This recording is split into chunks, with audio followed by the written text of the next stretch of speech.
Tonight on Connections Live, we'll meet a mask maker of an international level. We'll hear about a Swiss community right here in Indiana. And we'll visit with a local band looking to make it big.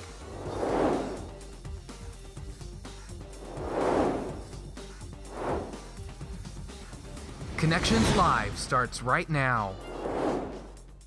Hello and welcome to Connections Live, where we showcase ordinary people with extraordinary stories. I'm Jenna Liston. And I'm Brittany Ehrman. Tonight we'll tell the stories of an internationally recognized mask maker, a quaint Swiss village, and a band seeking stardom. So let's get started with our first story. His work is used by professional theaters, universities, and individual artists, and he has already created thousands of masks for clients in over 40 different countries. Let's take a look at what Jonathan Becker has to say about the art of mask making.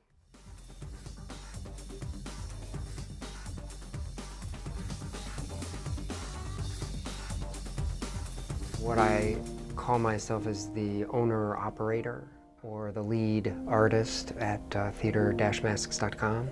The business theater-masks.com is a web-based business. I started 18 years ago. I think I made the first mask for myself when I was a senior undergraduate at the College of Worcester. When I graduated from undergrad, I went to Paris, France to study. I did my conservatory work at the International School of Theatre Jacques Lecoq in Paris, France. And the whole first year of the school was spent under masks, using masks for actor training. And when I graduated from the conservatory, I went to Switzerland and began teaching to earn a living at that time. And I didn't have masks to teach with, and I couldn't afford to buy them, so I started making them for myself. And as years went by, I began to have quite a collection of masks in the background. A long period of time when I was on tour with a company out of Philadelphia, and the motor that we used to drive all of the performances that we created was driven by magic, illusion, masks, and puppets. I was the mask maker and the puppet maker for that company, and I had developed a huge portfolio of work and was printing it out every time I applied for a job. And there was this thing called the internet, and my friend was a web designer, and so I asked him to put my portfolio online on a website so that I would stop spending money printing it out. And he suggested that we set up a commercial website to sell masks and wound up with a really successful international-based business. These masks are different than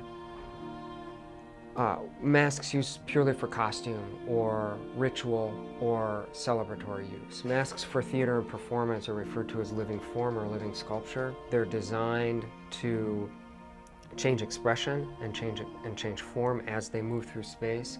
So if you're looking at a mask straight on, it looks different in this position than it does in this position, than it does in this position, and then it does in this position. I start by sculpting in clay, in a water-based clay, and then once the sculpture is completed, I'll create a plaster negative from that sculpture, and then this material, which starts as a liquid, gets poured into that mold. It sits for a period of 4 hours or so and then gets poured out, and what's left behind is this film, which is the mask in the end.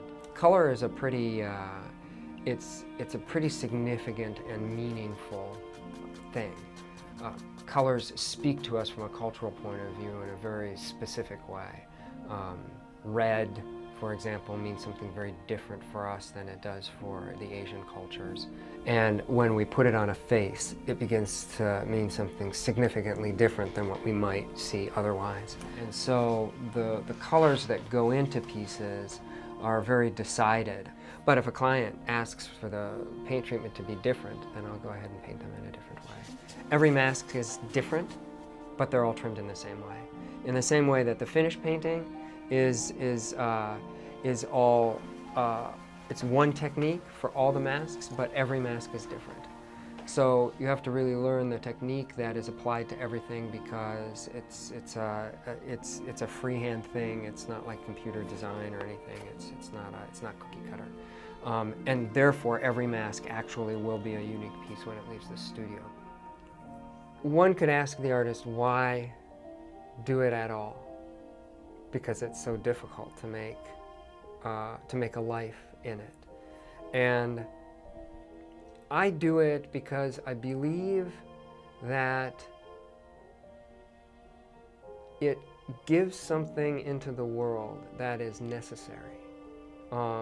Masks are stories. Each mask has within it a story. And stories are important because they reveal to us our humanity. And each one of these masks has something very significant, profound, and poetic within it. That is a revelation of sorts about each individual's humanity who puts it on. But there's also a universal element to it, because as human beings, we move through the life and experience it in a universal way. I experience joy and sorrow and grief and rage and lust and jealousy and pride in the same ways that a very primitive individual does in an undeveloped culture on this planet, and in the same way that someone from the Far East does, or from South America, or from our northern continents. And the masks bring us together. They provide for us an understanding that human beings exist as a single species on this planet. And I think the more, as artists, that we reach to communicate and share that with others, then we can, person by person, provoke empathy and create change for something positive in the world that we live in. So that's why I continue to do it. What an awesome job to have. It's truly amazing how he can create so much emotion out of raw materials. Absolutely, and I'd love to learn more about how they act depending on what mask they wear. If you'd like to find out more information about Jonathan's work, please visit his website at www.theater-masks.com. Don't go away, we have more stories coming up next. I guess sometimes things just happen. Devastating things. It's got nothing to do with fairness. Bam. Your whole world changes in an instant. And you never see it coming. That's what happened to me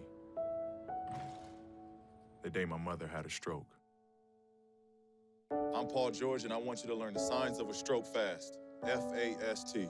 F, face drooping. A, arm weakness. S, speech difficulty. T, time to call 911. Because the sooner they get to the hospital, the sooner they'll get treatment. And that can make a remarkable difference in their recovery. Protect the ones you love. Spot a stroke. F-A-S-T, fast. Welcome back to Connections Live. Our next story is about a Swiss village located in northeastern Indiana. Founded as a Swiss Amish community, Berne is considered the furniture capital of Indiana and has just over 4,000 residents. We got the chance to sit down with local historian Max Haynes to find out more. Let's take a trip to the town of Berne, Indiana.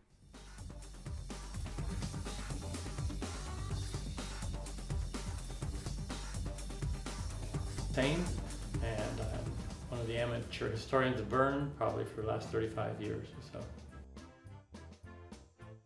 Berne, Indiana is a community of about 4,000 people here in the northeast Indiana. Background of the community is Swiss, but it is not a community that sits solely on the roots of the past. That is built on that, and is constantly actively seeking industry and trying to keep up with today while looking like yesterday. The Berne area was founded in 1852 by a group of 70 Swiss settlers who came here from Münsterberg area of Switzerland. They came over here, and this was generally forest, and they built log cabins and cleared the land. And then in 1871, the railroad was coming through, so a couple of farmers got together, gave land for a depot, and sold lots to begin the town. The buildings in downtown Berne were originally just like every other town in Indiana, I mean, just regular brick buildings, whatever. And in the early 70s, there was a movement that thinking we should make Berne unique. And to do that, they decided to go back to the Swiss roots. And there was a man in town named Roger Leesprunger, who was the designer for Dunbar Furniture, which at that time was a famous furniture company, and he did the designing for the bank and other buildings downtown. And the goal was to make the Swiss architecture something that would catch people's eyes, so they would come downtown, shop, come back again. So it was a combination of the past and trying to duplicate the Swiss look and draw people in at the same time. Like downtown, we often send people to the Berne Hardware Company because it's been there since about 1900 in the same building. And when you walk in, the floors still creak, and besides hardware, they handle a lot of different items. In Bern, Switzerland, there is a clock tower in the city, and so they decided to make, it's not a replica, it's based on the idea of the clock tower. And it represents Switzerland and our connection to it. It cost about $3 million, and that was all donated by people in or from Bern. It has a glockenspiel when the clock goes off at certain hours, the characters come out and go around. And I think it's unique in that it honors its heritage, and unique in that it is basically from Mennonite roots, which means neighbor helps neighbor, and that is still carried out to a great degree among the Amish community to a very great degree, and in our community, it's that community that still has that neighborliness to it that a lot of communities lose. I had no idea about Berne before this segment was produced. It's great how community driven that they are. Exactly, and the architecture is so out of the ordinary. It's not what we're used to here in the Midwest. To find out more about Berne, visit them at www.bernein.com. For our final story this evening, I got the chance to sit down with Tyler Stewart, a lead singer in the band The College Dropouts. They're a local band who have given up college to focus on their music career and fulfill their lifelong dream of becoming a well-known performing band. Let's take a look at The College Dropouts.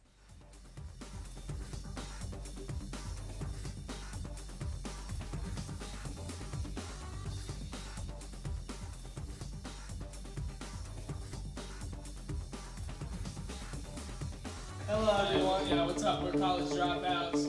Thank you all for coming out.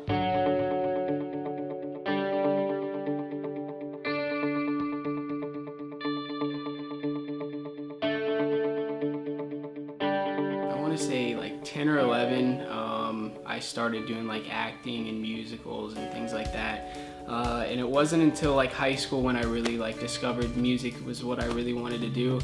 So I kind of ventured away from the acting and like doing all the musical stuff and just started doing my own solo stuff, like just by myself. And really through high school, that's kind of when I discovered it and started doing gigs and just like full throttle, just doing music. All throughout high school, all I wanted to do was music. And like that's what I told my parents, like after I graduated, all I wanted to do was music. And I took a shot like going to college for a year, and I kind of just dropped out like halfway through, and like hence why College Dropouts. But like I just told my parents, I was like, I don't want to do it, my heart's not in it. I really want to pursue music, and that's kind of how this whole thing started. The other lead singer in the band, Isaac, his name's Isaac Hero, we actually met in high school, and that's kind of when the band first kind of got started. We kind of teamed up. I was doing my own solo stuff, and he was just my guitar player, and I was like, hey man, you know, you want to like start a band? And he was like, yeah, let's start a band. So the first thing we did was The Voice. And so like The Voice has 3 different tryouts. So you go to the first one and you sit in with like 15, 20, 30 different people. And like the producers maybe select like 1 or 2 people out of that group. So they chose us that time, and we came back, and like in between the actual like auditioning on the show and like auditioning for the actual producers, that's when we unfortunately didn't get on. They were like, well, you guys need more practice and stuff, and we did at the time. We weren't very prepared. But my other bandmate, the other lead singer, Isaac, he's very talented at writing music. He wrote a lot of the stuff. I kind of jump in and do like some of the verses and things like that, write my own verses, but like the majority of the songs he writes. And then once the full band jumped in and everything, we kind of just all started co-writing, and like Isaac kind of took the melody and everything, and then he said, hey, what do you guys want to put to the table? And then we threw in guitar parts and bass parts, and they're super talented. The rest of the band's phenomenal. So far we have an EP. The original date was October 31st is when we wanted to release it. Hopefully October 31st. If not, it'll be very early in November. So we're gonna release our like first debut EP, and it's called the Overdue EP. So yeah, we'll put it out on SoundCloud, iTunes, like at every place, Spotify, Amazon. So we do a lot of stuff in Carmel. So like this last month we were at Porch Fest, and the Indigos were there as well. So we do a lot of stuff locally in Carmel, and now we're trying to kind of like branch out to Bloomington and Muncie and do different things, and starting to tour. And so we've got a date in December. We're playing at Birdie's, and then there's talk of us possibly playing at the Bluebird. We don't know when that's gonna happen yet. Yeah, so we're really stoked about that. And then obviously I spoke with the lead singer from the Indigos. There's talk of us maybe opening up for a few shows with them and stuff in the future. But just because like I'm the singer and everything, like I mean I couldn't do it without them. They're fantastic. Like they put on an awesome show. The guitar parts, the bass parts, like our drummer, he does a phenomenal job. It's cool because like in a lot of bands you'll see like maybe like 1 or 2 lead singers that say like, no, this is my band, this is what I do. And in our band it's kind of a like collaborative effort, so it's very like, you know, when we go in to record a song, it's like, hey, maybe this would sound cool or this would sound cool, and we just get, I don't know, we just get a really cool vibe going and everything, and we're able to write just great music. So my band is awesome. So.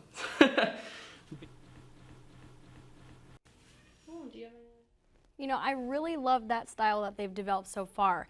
They've said that they've kind of drawn their own influence from bands like Sublime, Third Eye Blind, and 1975. I could definitely hear a little Sublime here and there.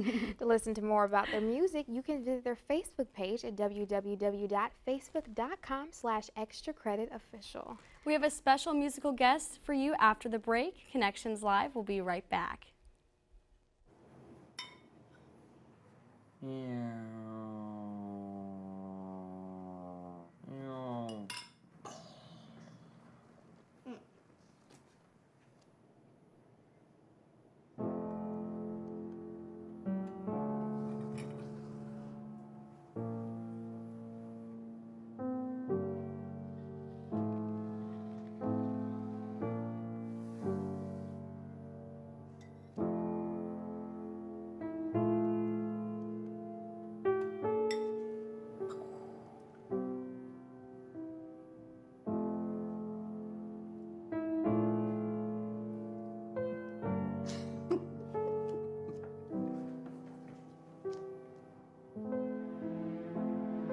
In your new role, we help you help.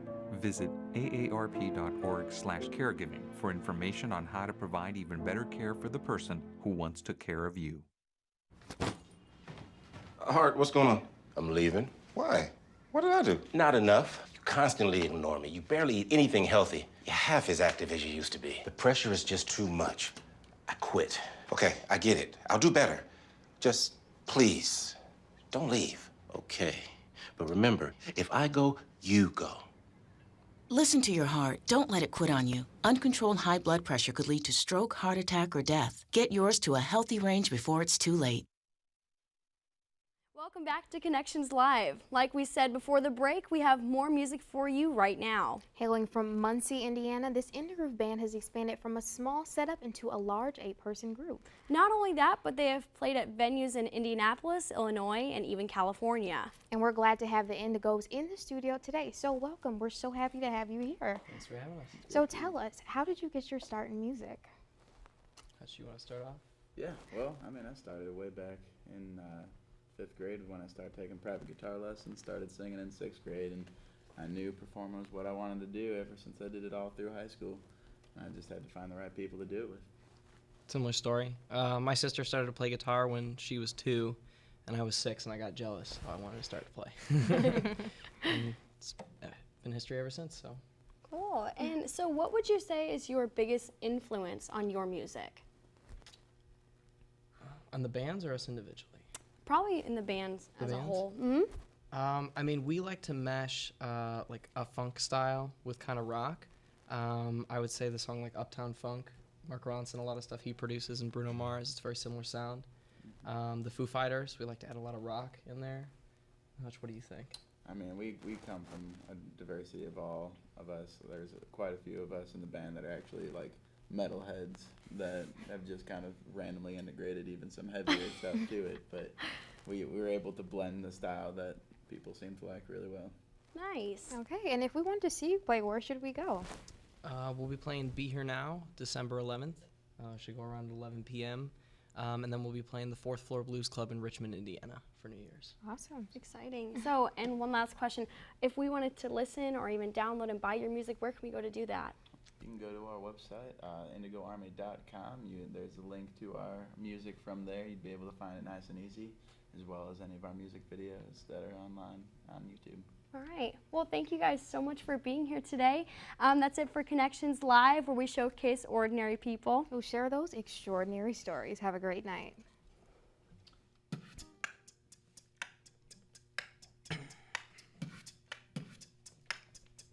And all I am is a man. I want the world in my hands. I hate the beach, but I'll stand in California with my toes in the sand. Use the sleeves on my sweater. Let's have an adventure. Head in the clouds, but my gravity centered.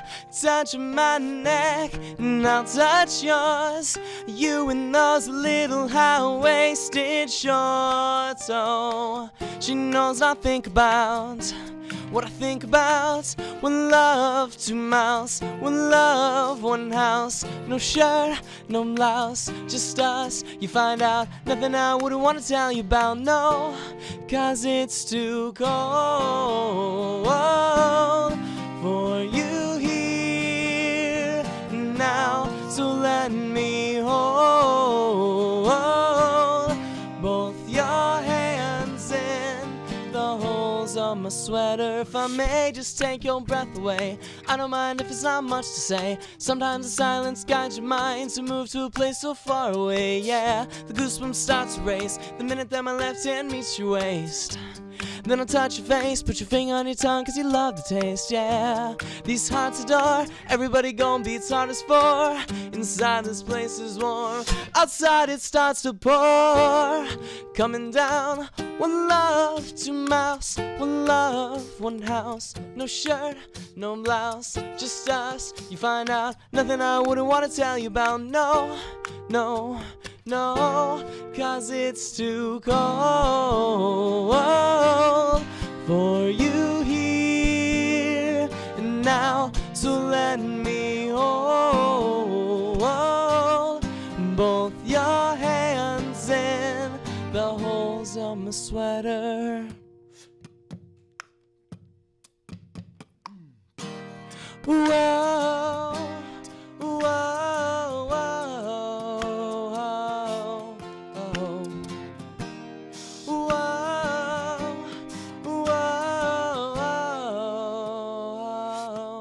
'cause it's too cold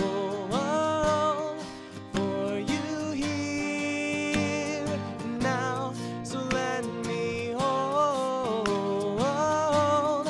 both your hands in the holes of my sweater, 'cause it's too cold and it's too cold, the holes in my sweater.